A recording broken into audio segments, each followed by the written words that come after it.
ndiphinde ndabuya bethunana.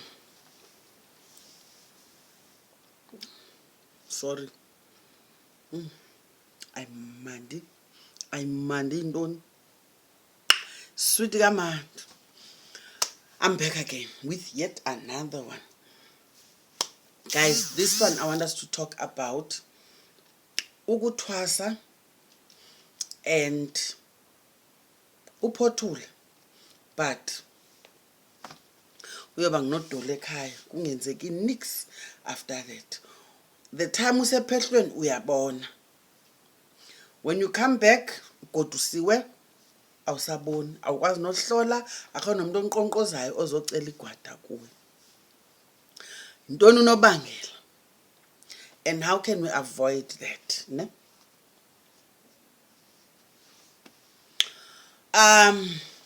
Ndizafuna ibe mfutshane ke nalena ingakumbi lena ivideo. Ithi lento bethunana. Uyabona uba uzawuthwasa ungagayidwa lithongo, izaba khona ingxaki. Ukuthwasisa ngeexperience, uyayiva? Ngonxa bamna ndiqhelile uthwasisa, yeva ke ngoku. Wena usikundithande apha ku YouTube, undijonga undithande qonba. Hey uthetha kamandi man, yeva? Ayidibenanga nabantu bakokwenu uze kum. Mna ndithatha experience yam ndikwenzele lento ndiqhela uyenza, uyayiva? Akho thongo apho. Uzawuphinda uphume, into ozayenza kuchitha imali qha.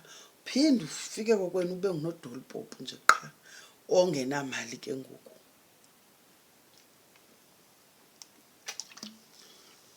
Yebo. Of course ithi into ayisithi sonke abazalithonga igqirha ngokokulala okwakuthongulela. Some of us sizalithonga ngokuthi likucacele, elicacele okanye ulicacele, likucacele. Hey andisasazi ke ngoku. Bidwa kwasisixhosa ke. Yeva? But someone appealing to you, you understand? Every time you're thinking of, you know, ukuthi ngubani ongandinceda kule ngxaki, kuthi gqilo umuntu uyiwami. You understand? It could be ithongo nelo. Sithi uthonga ulele, uthonga uhamba, uthonga uhleli. But that should not be enough. You understand? Even coming uzovumisa kum, ndikuvumisele kamandi, ndikucule. Wawugqiba uchazeke, uqonda ke ngoku uzawungena. Ayiyo. Lento ifuna into obuphinde ubuyele ekhaya. Yeva? Thina amaxhosa ke unlike, yabona oku kuphahla oku. Yenye into endifumanisa into yoba inako ukumosha izinto. Siyafuna ulibala thina into yoba ncakasane olwethu unxulumano nabantu abadala ngumthonyama.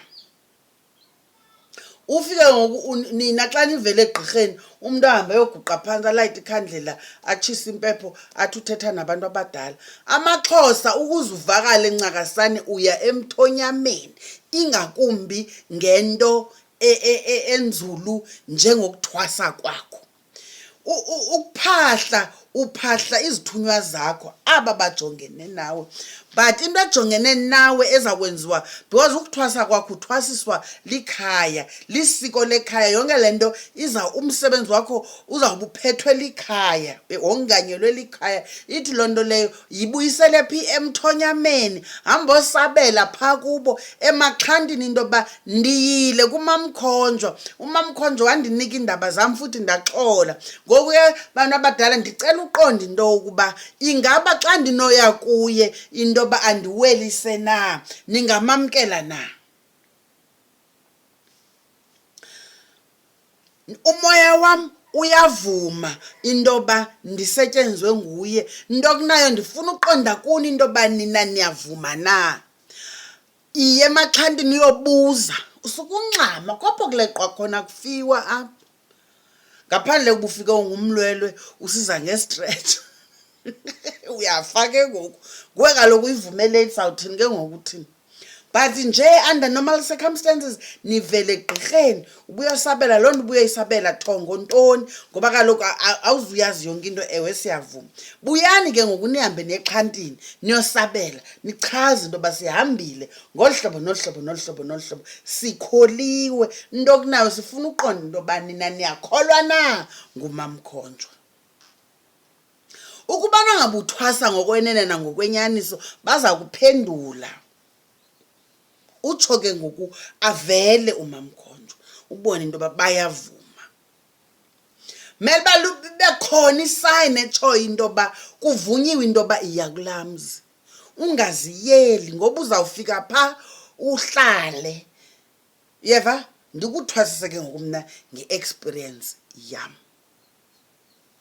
engazukwenzela nto ngoba asikangeni kule nto ifunwa lithongo lakho ncakasana bantu bakokwenu uyayiva enye into ufumanisa into yoba uye emntwini egqirheni gqirha elo kanti sinendlela esinibiza ngazo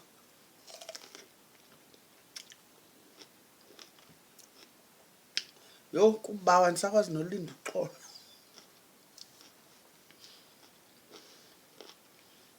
yo ayindazukwazi uqala ekuqaleni sinendlela esinibiza ngazo bakhona abantu abanento ebiza abantu izanothwasa nize nibaleka ufike lo tata unamathwasa manintsi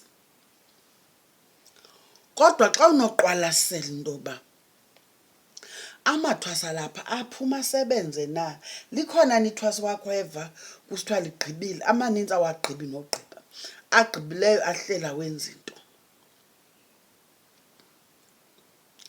kodwa isimanga ngelaa xesha benipha kwakhe beningavumisi ayisuka but wawufika kokwenu awusaboniswa nto ngoba kaloku ayikho laa nto yapha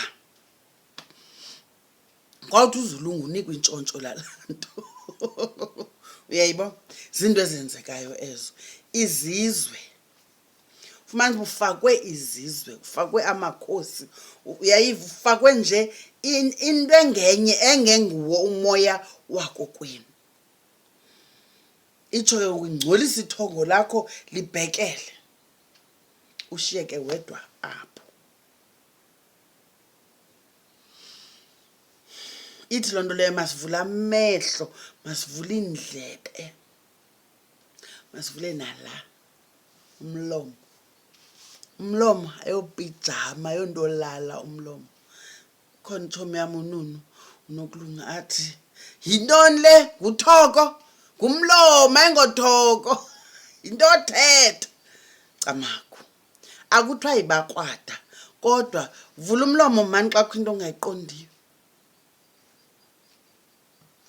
yeyiva awunawuthi sowukwagobela sowusegqirheni kodwa ngoku kwagobela usegqirheni ulalwa yinto yintoni le nto ikulalayo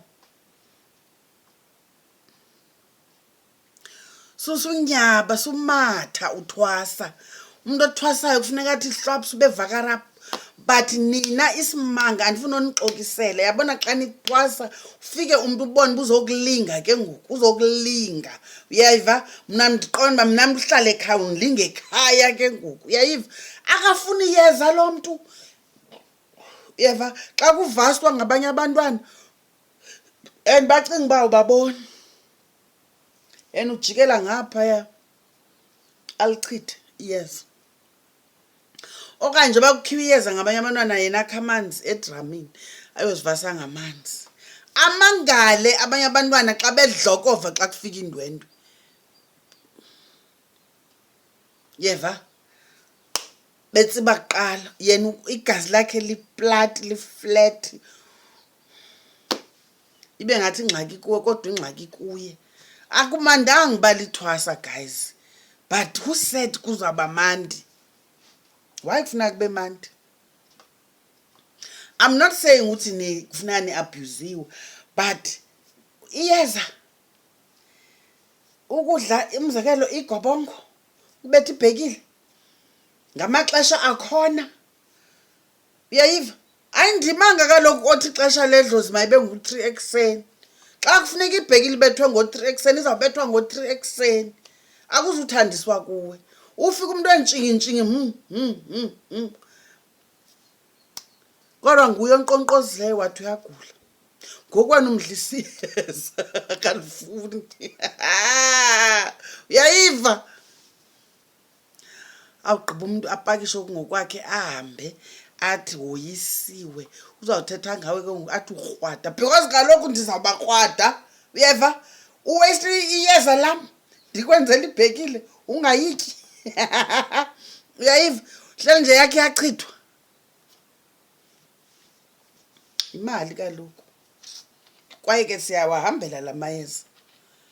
Andizukucenga ke ngeyeza lam. Xa ungalifuni kaloku ugoduka sitshomi, uyaqonda? Singasokolisani.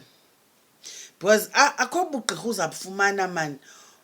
Umuntu acinga into yoba xa eye egqirheni, yazi ndakhe ndanomnye umhlekazi ndikuxelela. Mhlekazi ndini uqala kwam uvula isiphelo uba nesiphehlo. Umhlekazi wam wokuqala ndikuxelela into yoba ndivana nomnye umama ke ngokwayeli gqirha. Weva into ezazibaliswa ngalo mama, uyeva? Into akwazi uzenza wayenemilingo ke andifuna uthi uba ngibani kodwa wayenemilingo futhi nje yobugqi ubona uba inabo ubugqirha le, uyeva? Ndabona ngayo umhlekazi sehamba phi ehamba pha kwamama, mna ndamnuka umsuzo mna. Uyayiva? Uphi ngoku?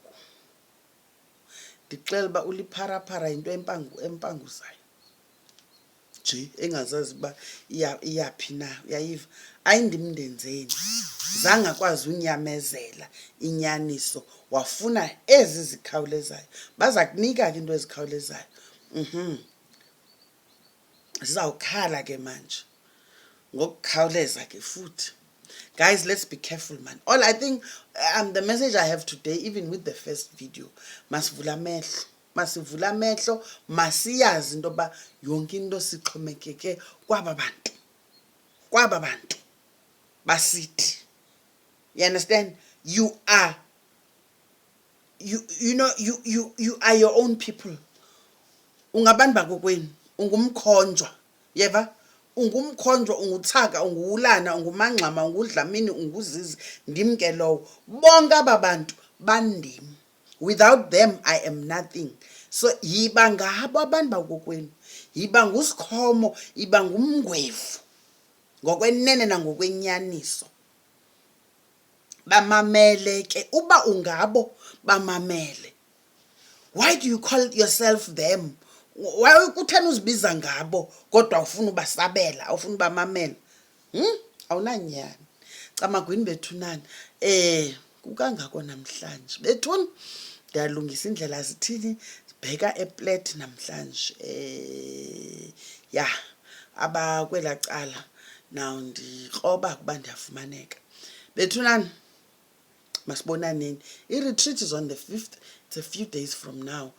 Please guys, those who haven't paid, come through with your payments. Siyagqibezela ukulungisa amalungiselelo. Otherwise, we're looking forward to seeing you at the end.